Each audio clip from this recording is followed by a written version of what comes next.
Tele2 seisab parima teeninduse eest. Selleks, et olla jätkuvalt hea teeninduse lipulaev, korraldatakse valitud töötajatele iga-aastast teenindusliiga arenguprogrammi.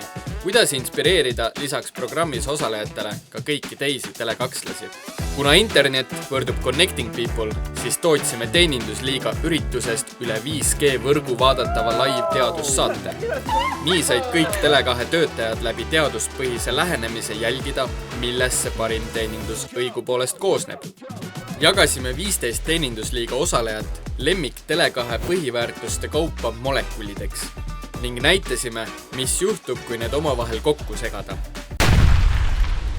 Doktor Kirg, julgus, hoolivus ja usaldus uurisid mikroskoobi all selle saate osalejaid ning tutvustasid nende füüsikalisi ja keemilisi omadusi. Kelle südamlikkus ja soojus ei jää kunagi. Molekulid uuritud, juhatasid doktorid sisse põhiväärtustega seotud mini-challenge'id, millega teenindajad oma igapäevases töös kokku puutuvad. Olgu selleks sobivaima seadme valimine, tööülesannete delegeerimine ja nende usaldamine, pea ees tundmatusse vette hüppamine või kasvõi oma kätega netikaabli ruuterini vedamine ja levi taastamine.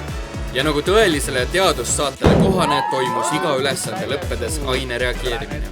Isegi Marcella reageeris, sest lasime ülekande vahendusel kolleegidel sünnipäeva last üllatada.